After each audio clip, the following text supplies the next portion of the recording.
Physical chemistry की unit 3 जो अपने फेज इक्विलिब्रियम के रूप में अपन बात करेंगे आज। फेज इक्विलिब्रियम,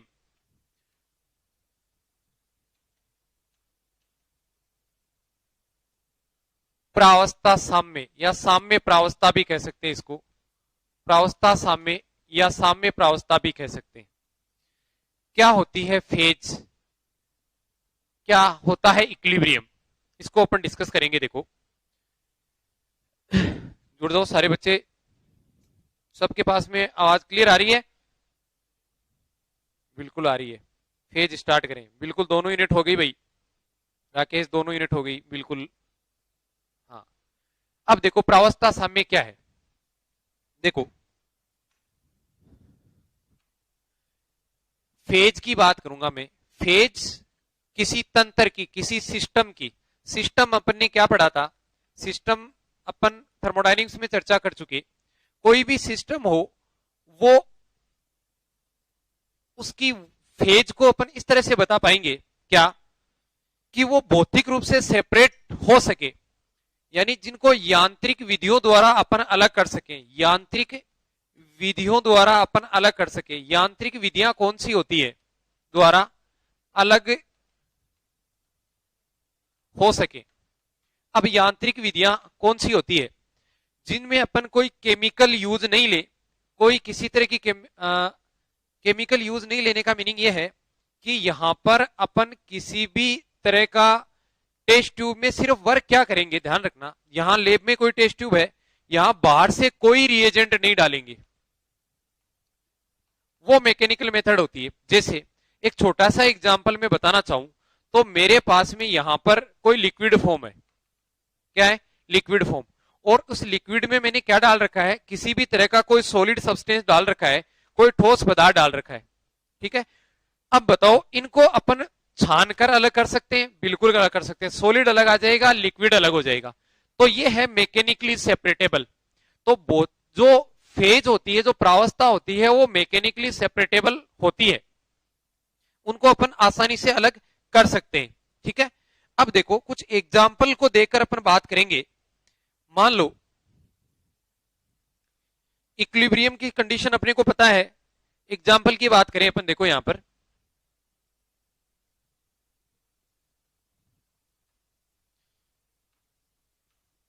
अगर अपने पास में कोई गैसें हैं, जैसे मान लो CO2 है, जैसे मान लो H2 है, और भी गैसें हो सकती हैं, N2O2 भी कह सकते हो आप, जैसे N2 है, जैसे O2 है, इन गैसों का मिश्रण एक क्या बनता है, समांगी मिश्रण बनता है। ये मैं क्यों बता रहा हूं, ये इस वजह से बता रहा हूं कि अपन इस बात को समझ सके, किसको, कि फेज किसी सिस्टम में देखते कैसे हैं। तो अगर मान लो अपना तंत्र समांगी हो, समांगी तंत्र का मतलब यह होता है इसकी सांद्रता इसके प्रत्येक भाग में समान होती है। सांद्रता क्या होती है, समान। यहां पर जो CO2, N2 और O2 जो गैसें होती हैं, ये गैसें कि अगर मान लो कौन सी गैस है जिसको, जरूरी क्वेश्चन ये है कि क्या सभी प्रकार की गैसों का समांगी मिश्रण होगा? नहीं होगा, बिल्कुल नहीं होगा भाई। क्वेश्चन ये पूछा गया है, बिल्कुल समान नहीं होगा। उन्हीं गैस के मिश्रण का अपन कह सकते हैं समांगी मिश्रण होगा जो आपस में, जिनमें वॉन्डरवाल फोर्सेस ज्यादा हो, आसानी से जो लिक्विफाइड हो सके, ठीक है, ओके। अब देखो अपन दूसरे एग्जाम्पल लेकर इस बात को समझे। क्या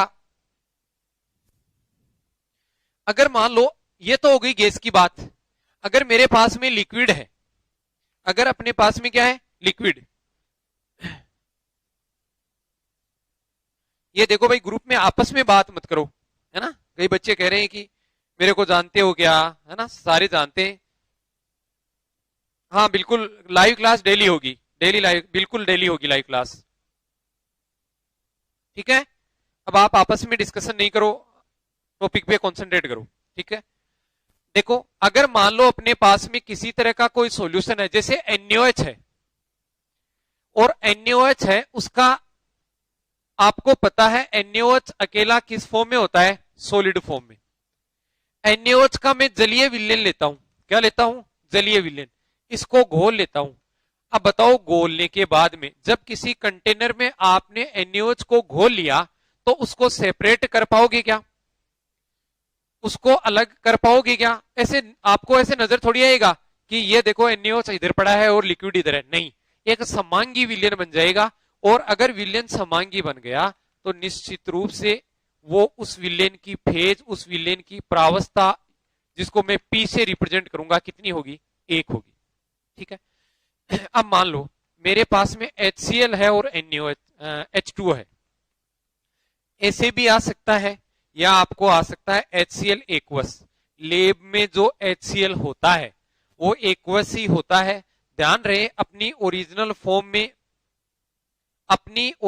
फॉर्म में कभी भी HCl लिक्विड नहीं होगा। बताओ देखिए कौन सी फॉर्म में होगा HCl? रिप्लाई आना चाहिए फटाफट। अपनी ओरिजिनल स्टेट या रूम टेम्परेचर पे HCl कौन सी स्टेट में होता है? सर डेली लिए, अरे बता दिया, डेली लाइव लेंगे। अशोक कुमार बता दिया भाई।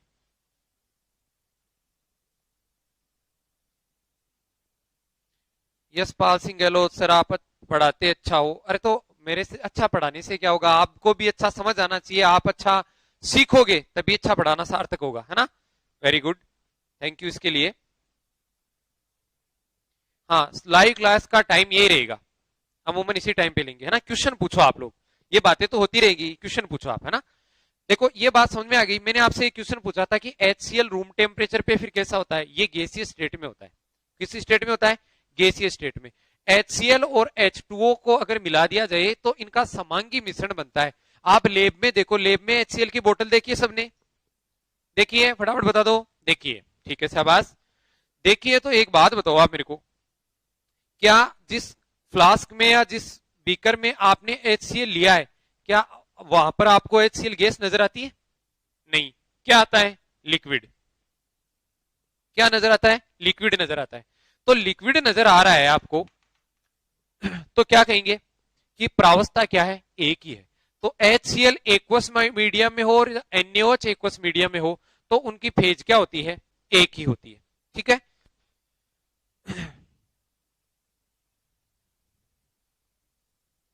अब एक क्वेश्चन मैं आप लोगों से पूछता हूं, बताओ देखिए,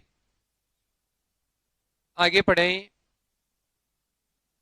देखो, आप मुझे एक बात हो, मान लो एक बीकर है मेरे पास। इस बीकर में मैंने क्या ले रखा है? यहां पर ये बीकर है, इस बीकर में मैंने क्या गोली है? चीनी गोली है, जिसको अपन सुगर कह सकते हैं, जिसको ग्लूकोज कह दो, आप एक बार सुगर कह दो, गोल दी। आप मुझे बताओ घोलने के बाद इसमें फेज कितनी होगी? अगर आपने समझा है तो बताओ देखे, फेज कितनी होगी घोलने के बाद? अगर मान लो मैंने शुगर डाली, फिर शुगर डाली, लगातार शुगर डालता जा रहा हूं और एक कंडीशन ऐसी आ गई है कि सॉल्यूशन कैसा हो गया है? पूरी तरह से सेचुरेटेड सॉल्यूशन हो गया है। कैसा हो गया है? पूरी तरह से जो सॉल्यूशन है वो सेचुरेटेड हो गया है। सेचुरेटेड या कह दो संतृप्त। संतृप्त सॉल्यूशन होने के बाद में जब आप सॉल्यूशन में शुगर डालोगे तो उस टाइम पे फिर फेज कितनी होगी? बताओ देखें, ध्यान रखना, जो सेचुरेटेड सॉल्यूशन है उसके बाद में फेज कितनी होगी जब मैं और ज्यादा शुगर डालूंगा? क्या फेज एक ही होगी या फेज चेंज होगी? फटाफट बताओ। देखो, फेज अलग हो जाएगी। क्यों हो जाएगी? क्योंकि यहां पर जैसे ही मैं चीनी डालूंगा या शुगर डालूंगा तो अब शुगर घुलना बंद हो जाएगी। शुगर क्या हो जाएगी? घुलना बंद हो जाएगी। और घुलना बंद हो जाएगी तो अपन क्या कर सकते हैं? आसानी से इसको छानो, छानने पर शुगर ऊपर रह जाएगी और जो पहले वाली शुगर घुली है वो नीचे चली जाएगी। इसका मतलब देखो, ये एक तो ठोस अवस्था हो गई और एक पूरा समांगी विलयन पहले वाला। तो एक अवस्था तो ये हो गई और एक ये हो गई। टोटल फेज कितनी हो गई? समझ में आ गई क्या बात? बता दो देखिए फटाफट। एक फेज नहीं होगी बेटा, दो फेज होगी, है ना? प्रीति कुमारी सर, एक फेज, दो फेज होगी। समझ में आ गई दो कैसे होगी? अब मैं आपको और एग्जांपल दे रहा हूं। जैसे मान लो मेरे पास में है ये कार्बन है, कार्बन का एक मेरे पास में डायमंड है, एक मेरे पास में ग्रेफाइट है ना? और अब मैं पूछूं बताओ कितनी फेज में है? तो क्या बताओगे आप? क्या बताओगे? ग्रेफाइट, ये ग्रेफाइट है, गैस नहीं है, इस बात का ध्यान रखना। ये जी किसके लिए आया है? ग्रेफाइट के लिए आया है। ये किसके लिए आया है? डायमंड के लिए आया है। ठीक है। इसी तरह से मैं बात करता हूं, जैसे मेरे पास सल्फर है, गंधक। गंधक मेरे पास में कौन सी अवस्था में उपस्थित है? मेरे पास में रोम्बिक विषम लंबाक्ष में उपस्थित है। और जो साम्य में किसके साथ में? एकंताक्ष के साथ में। आर का मतलब रोम्बिक होता है, रोम्बिक कह दो या आप लोग विषम लंबाक्ष कह दो, एक ही बात है। रोम्बिक कह दो या विषम लंबाक्ष कह दो, एक ही बात है। ये मोनोक्लिनिक कह दो चाहे एकंताक्ष कह दो। अब फटाफट मेरे को इस बात को बता दो आप लोग कि अगर ये दोनों अपरूप एक दूसरे के साम्य में हैं तो आप इनकी क्या बताओगे कि फेज कितनी होगी? फटाफट बताओ।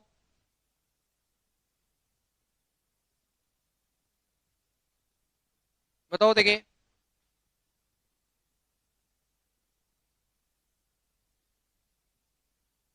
हाँ, फिजिकल स्टार्ट हो जाएगी ऐप में, चिंता मत करो आप। अब मुझे बता सकते हो कि कितनी फेज होंगी?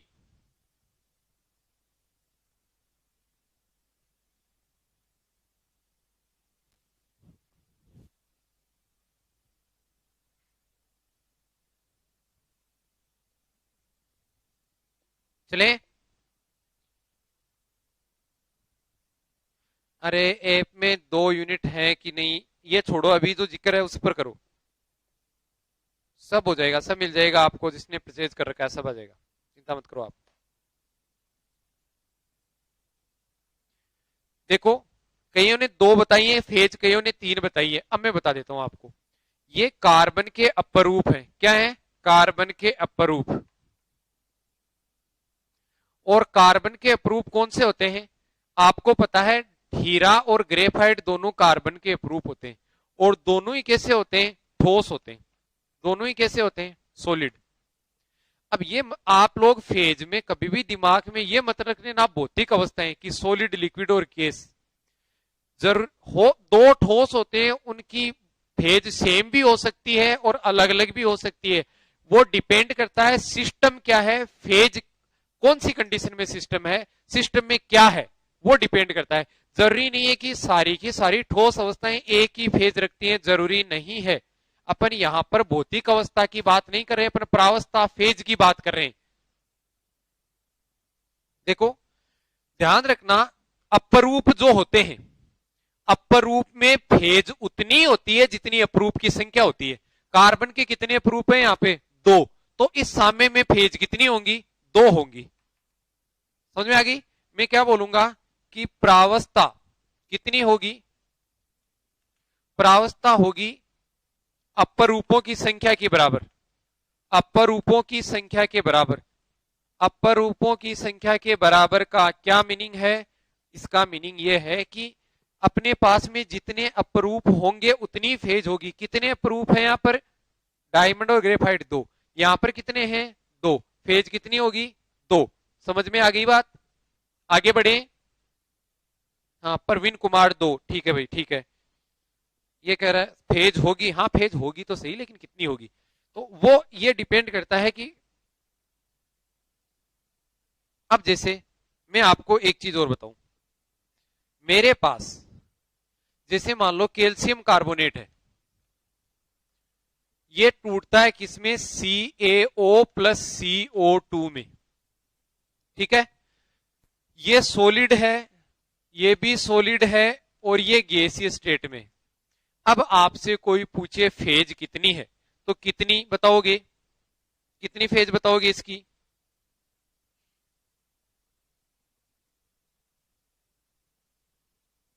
2 फेज? नहीं, गलत। मैंने आपको बताया कि फेज या जरूरी नहीं है आपके पास में फेज, जो भौतिक अवस्था है उसको फेज मत मानो आप लोग। ठोस होता है वो अमूमन फेज अलग रखता है। जहां सेम रखता है वो मैं बता दूंगा। ठोस अभी भी अपने अपने क्या पड़ा? अपरूप पड़ा। वहां पर भी 2 ठोस थे। बोलो भौतिक वो सॉरी फेज अपने अलग अलग बताई ना। यहां पर भी इन दोनों की फेज अलग अलग होगी और गैस की फेज अलग। तो टोटल फेज होंगी 1+1+1 3। टोटल फेज कितनी होंगी? 3 होंगी। निकिता 2 ने बेटा 3 होंगी, है ना? अब सुनो, देखो, अब आप कहोगे तो सर फिर क्या करें हम लोग, मैं बताता हूं, चिंता मत करो। आप लोग ये तो जानते हो क्या कि मिश्र धातु होती है, मिश्र धातु जानते हो, मिश्र धातु क्या होती है? मिश्र धातु खेलो चाहे आप एलोइज खेलो, मिश्र धातु खेलो चाहे आप क्या खेलो, एलोइज खेलो, बात एक ही है। मिश्र धातु खेलो या एलोइज, जानते हो क्या क्या होती है मिश्र धातु, बता सकते हो? चलो मैं बताऊं कि जिसमें एक वे धातु जिनमें एक से अधिक धातुओं का मिश्रण हो। जैसे मैं आपको एक एग्जांपल देता हूं, दे दूं एग्जांपल? ओके सुनो, आप लोगों ने स्टील सुना है, स्टेनलेस स्टील, स्टील के बर्तन आते हैं अपने पास में खूब, स्टेनलेस स्टील सुना है? वो मिश्र धातु होती है। क्या होती है? मिश्र धातु। कोई बता सकता है कि मिश्र धातु जो स्टील होती है वो किन किन धातुओं से मिलकर बनी होती है? शाबाश बताओ देखें।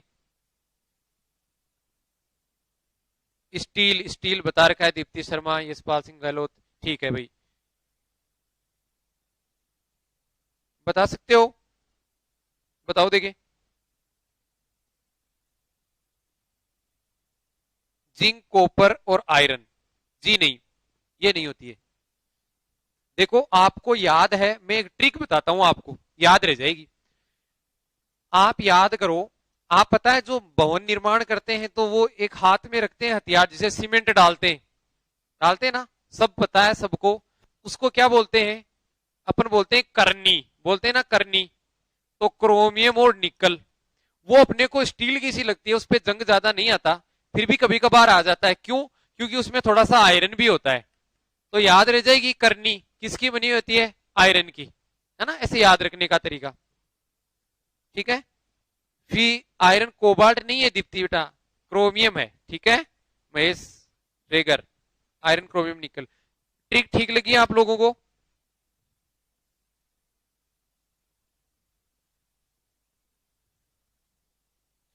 ठीक ठीक लगी है? आगे बढ़े। अब कुछ धातुएं और होती है मिश्र धातु।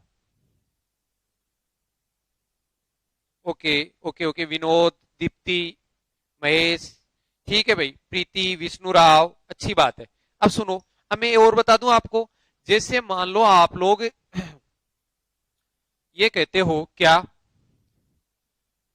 कांसा, कांसा होता है, कहता है ना कि कांस्य पदक मिला किसी खेल में, बोलते हैं ना पदक। और इसको इंग्लिश में क्या बोलते हैं? ब्रोंज मेडल बोलते हो ना आप, ब्रोंज। वो किससे मिलके बना होता है? देखो मैं याद करने का तरीका बताऊं, बोलो कांसा, कांसा, तो का का मतलब तो सीयू, कांसा, सा का मतलब एस एन, तो कॉपर और टिन से मिलके बना होता है कांसा, याद हो जाएगा, अच्छी बात है। कॉपर और टिन, बिल्कुल, यशपाल सिंह गहलोत। अब एक चीज और बताऊं, ब्रॉन्ज कॉपर और टिन से मिलके बना होता है, ठीक है। अब एक आता है आप लोगों के पास में कोइन मेटल, सिक्का धातु। सिक्के, सिक्के पहले किसके बनते थे? सोना, चांदी, कॉपर, इनके बनते थे ना, तांबे के बनते थे कई बार, सोना, चांदी, तांबा, तो एजी, एयू और कॉपर, तो ये है। ध्यान रखना इसमें। अब देखो जो मेन मुद्दे पर वापस आते हैं, मेन अपना लक्ष्य क्या था? अपना लक्ष्य था कि अपने पास में तीन धातुएं हैं, है ना, तो तीन धातुएं हैं, आपको पता है ये भी सॉलिड है, ये भी सॉलिड है और ये भी सॉलिड है। तो आपका स्टेटमेंट ये हो सकता है कि सर क्या फिर सारी की सारी जो धातुएं हैं वो ठोस अवस्था में है, तो क्या इनकी भौतिक अवस्था अलग होगी? नहीं, याद रखना मिश्र धातुओं में जो फेज होती है वो एक ही होती है। मिश्र धातुओं में ठोसों की जो फेज होती है, जितनी भी मेटल होती है उनकी एक ही फेज काउंट की जाती है। यहां सॉलिड एक एक ही होंगे, गैसें जरूरी नहीं है, गैसें समान। जैसे मान लो मैं एक चीज बताऊं आपको, एक एग्जांपल देता हूं, ड्राइविंग फोर्स आता है इसे, है ना, एक एनर्जी मिलती है, एक इंटरनल एनर्जी इंड्यूस होती है। जब आप लोगों के लिए पॉजिटिव रेस्पॉन्स आते हैं तो निश्चित रूप से NH4Cl, ये साम्य में रहता है किसके साथ? NH3 और HCl के साथ, NH3 और HCl। NH4Cl सॉलिड है, ये गैस है और ये गैस है, ठीक है। अब आपसे मैं पूछूं, अब बताओ फेज कितनी है?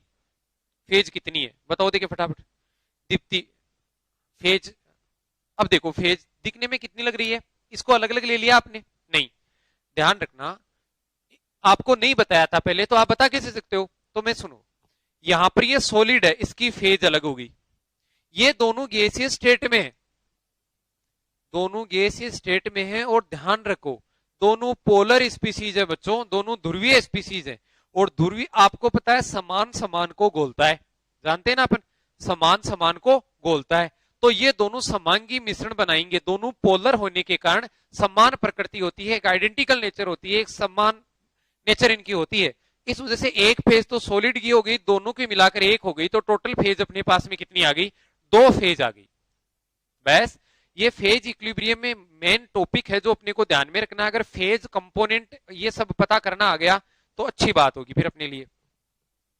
फिर आगे बढ़े, फिर एक जानकारी अपने को लेनी है, घटक क्या होते हैं, घटक कह लो कंपोनेंट कह लो, घटक, घटक देखो क्या होते हैं, पहले मैं आपसे डिस्कस कर लूं, इसके बारे में चर्चा कर लें अपन। घटक होते हैं जैसे मान लो मेरे पास में H2O है, वो सॉलिड स्टेट में प्रेजेंट है, H2O है वो मेरे पास में, इसको गर्म करेंगे तो थोड़ा लिक्विड स्टेट में आएगा, थोड़ा और अपन ने गर्म किया तो H2O गैसीय स्टेट में चला गया। तो अभी अपन देखेंगे घटक एक ही है, कौन है, H2O, घटक कौन है, H2O, लेकिन हमेशा ये सही नहीं होता है, अभी तो अपने को दिख रहा है, अब मान लो मैं ऐसे कह दूं कि A है वो B में चेंज हो रहा है, B है वो C में चेंज हो रहा है, बोलो घटक कितने हैं, बोलो घटक कितने हैं, घटक कितने हैं अपने पास में। अब यहां पर अपन कुछ डिसाइड नहीं कर सकते कि ये सेम है कि अलग अलग, अभी तो यहां पर अपने को वोटर दिख रहा है तो अपन क्या बोलेंगे, एक ही बोलेंगे। अब सुनिएगा आप लोग, घटक निकालने का एक फॉर्मूला होता है C is equal to S minus R, इसको याद रखना है बच्चों आपको। अब ये S और R क्या क्या होते हैं इसको मैं बता दूं, S होता है अवयव, क्या होता है, अवयव, और R अपने पास में होता है कोई भी कंडीशन हो सकती है, R क्या क्या हो सकता है, कोई शर्त हो सकती है जो क्वेश्चन में दी हुई हो, मैं एग्जांपल से बताऊंगा तब, या कोई साम्य या इक्विलिब्रियम हो सकता है, कोई शर्त हो सकती है, साम्य या इक्विलिब्रियम हो सकता है, या कोई आइन हो सकता है, या कोई क्या हो सकता है, आइन, ये तीनों चीज हो सकती है। अब कैसे होंगी देखो, एक मैं एग्जांपल दूंगा, अगर समझ में आएगा तो आप लोग मुझे बताना कि हाँ सर अब फिट है, अब समझ में आ गया, बिल्कुल आ जाएगा, देखो आप लोग मैं एक इमेजिनरी एग्जांपल दे रहा हूं, मान लो ए है और ए बी में चेंज हो रहा है, ये दोनों अवयव होते हैं, ये दोनों क्या होते हैं, अवयव, ठीक है। अब मेरे को यहां घटक निकालने हैं तो मैं फॉर्मूला लगाऊंगा एस माइनस आर, एस क्या होते हैं, अवयव, बोलो कितने हैं, दो। अब मैंने क्या कहा, आर क्या हो सकता है, साम्य भी हो सकता है, कंडीशन भी हो सकती है, कोई कोई आइन भी हो सकता है, तो यहां पर इस बात का ध्यान रहे, इस बात का अपने को पता हो, किस बात का, कि आर जो मेरे पास है वो आर एक साम्य, साम्य है ना अपने पास में एक, तो ये आर एक हो गया, साम्य देखो इक्विलिब्रियम एक ही है ना भाई, यहां पर अगर मैं इधर ऐसे सी बना दूं, सी बनाऊंगा तो क्या हो जाएगा, सी बनाऊंगा तो मेरे पास में घटक कितने हो जाएंगे, अवयव कितने हो जाएंगे, तीन, माइनस साम्य कितने हो जाएंगे, दो, बराबर घटक कितने हो जाएंगे, एक। बोलो समझ में आ गया क्या, बताना मेरे को फटाफट। अगर मान लो मेरे पास, मैं क्वेश्चन देता हूं एक, है ना, बहुत शानदार क्वेश्चन है, देखिए कितने स्टूडेंट अच्छे से जवाब दे पाते हैं। क्वेश्चन है यदि NH4Cl एक पात्र में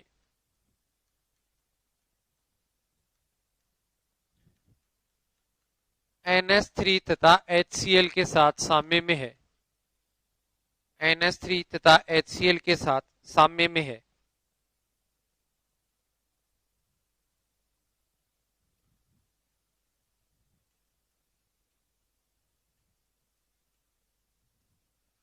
तथा यदि NH3 और HCl NH3 और HCl की सांद्रता समान हो तो घटकों की संख्या होगी, तो घटकों की संख्या होगी। बताओ, देखिए फटाफट क्वेश्चन देख लो। यदि NH4Cl एक पात्र में NH NH4Cl एक पात्र में NH3 तथा HCl के साथ साम्य में, वैसे भी कह सकते हो, के साथ साम्य में है तथा NH3 और HCl की सांद्रता समान हो, इसका मतलब सांद्रता समान हो तो घटकों की संख्या बताओ। देखिए फटाफट कौन बताएगा, देखिए पहले कौन बताता है।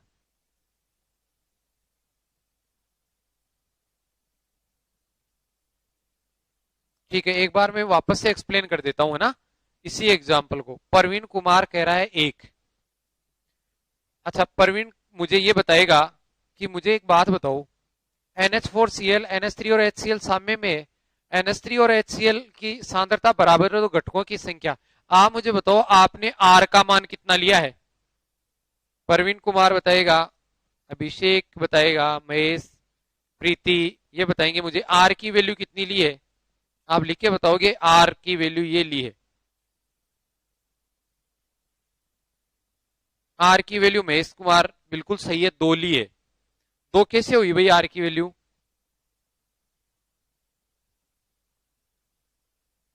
दीप्ति शर्मा एक बार एक्सप्लेन करो। चलो बच्चों मैं एक बार वापस से एक्सप्लेन कर रहा हूं, इसी को ले रहा हूं कि मेरे पास में NH4Cl, इस क्वेश्चन को देख लो, साम्य में है मतलब ये कंडीशन है, किसमें डिवाइड होगा ये NH3 और HCl में, किसमें बटा NH3 और HCl में बटा, इसी में बटा, है ना। एक्सप्लेन कर रहा हूं मैं, ध्यान दो।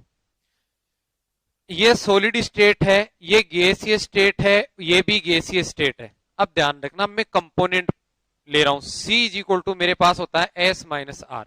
S होता है अवयवों की संख्या। अवयव मैंने बता दिया ये सारे अवयव हैं, 1 2 और 3, तो अवयव कितने हो गए, 3।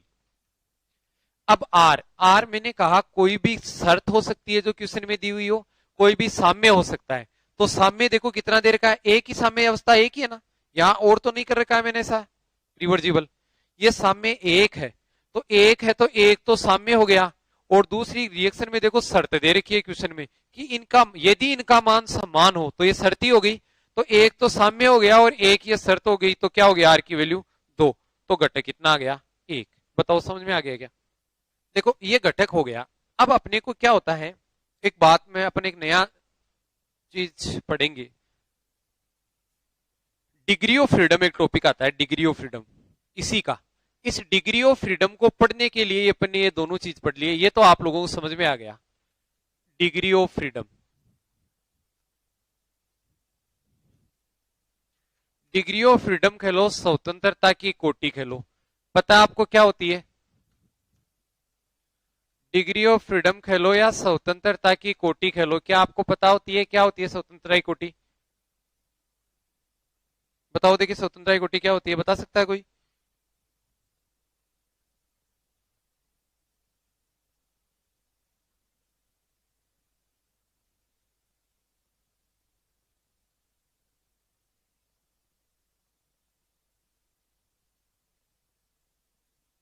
बताओ फटाफट। डिग्री ऑफ फ्रीडम, स्वतंत्रता की कोटि। अब देखो क्या बताए, मैं बताता हूं आपको, है ना। ये मानते हुए कि आप लोग लिख नहीं पा रहे होंगे कि आपको आता होगा, नहीं आ रहा है तो आप लोग ध्यान दें। अगर अपने पास में कोई तंत्र हो, ये कोऑर्डिनेट अपने एक्स एक्सेस, वाई एक्सेस और जेड एक्सेस, अगर मैं यहां पर किसी भी आइन को, किसी पॉइंट को, किसी मॉलिक्यूल को, किसी सिस्टम को अगर रिप्रेजेंट करना चाहूं, तो मेरे को इसको रिप्रेजेंट करने के लिए कम से कम कितने वेरिएबल की जरूरत पड़ेगी, कितने वेरिएबल की जरूरत पड़ेगी, वेरिएबल कह लो या चर कह लो, वो स्वतंत्रता की कोटि होती है ना। कि किसी भी सिस्टम की, किसी आइन की, किसी मॉलिक्यूल की, जिसकी भी आप स्टडी कर रहे हो एट ए टाइम, उसकी कंप्लीट पोजीशन को रिप्रेजेंट करने के लिए मिनिमम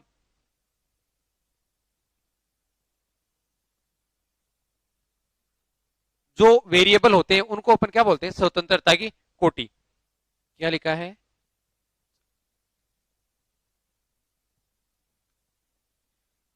नहीं नहीं भाई, कोई चरण नहीं होते प्रभावित करने वाले, है ना, ऐसे हर कैसे आंसर नहीं दो आप। ये तो फिर वो नई खोज वाली बात ही होगी, प्रभावित करने वाले कोई कारण नहीं होते, है ना, ये नई खोज नहीं करो भाई। ये लो चर, इसको बोलते हैं स्वतंत्रता की कोटि। ठीक है, अब इस स्वतंत्रता की कोटि के लिए क्या किया, इस प्रावस्था में फेज में समझने के लिए एक गिब्स नाम के साइंटिस्ट हुए हैं, गिब्स। उस गिब्स ने क्या किया, प्रावस्था का नियम दिया। क्या दिया, प्रावस्था का नियम, जिसको आप फेज रूल भी बोल सकते हो। और वो प्रावस्था का नियम होता है F is equal to C minus P plus two. यहां से डिग्री ऑफ फ्रीडम पता किया जा सकता है। C क्या है, C कंपोनेंट है, घटक होते हैं। C क्या होते हैं बच्चों, घटक कह लो या कंपोनेंट कह लो। P क्या होती है, फेज होती है। P क्या होती है, फेज। ठीक है, तो कंपोनेंट और घटक निकालना अपन सीख गए। और अब अपन आगे बात किसकी करेंगे, डिग्री ऑफ फ्रीडम की। अब देखो हमारा जो चैनल है ये एबल एजू हब, आप लोग इसको शेयर सब्सक्राइब करो और आपके फ्रेंड्स हैं उनको भी शेयर करो, ताकि लाइव क्लास का बेनिफिट वो भी उठा सके, है ना। यूट्यूब पे चल रही है क्लास, तो आप शेयर कर दिया करो, इसी टाइम पे होगी, आपको स्लॉट शेड्यूल डाल दिया जाएगा।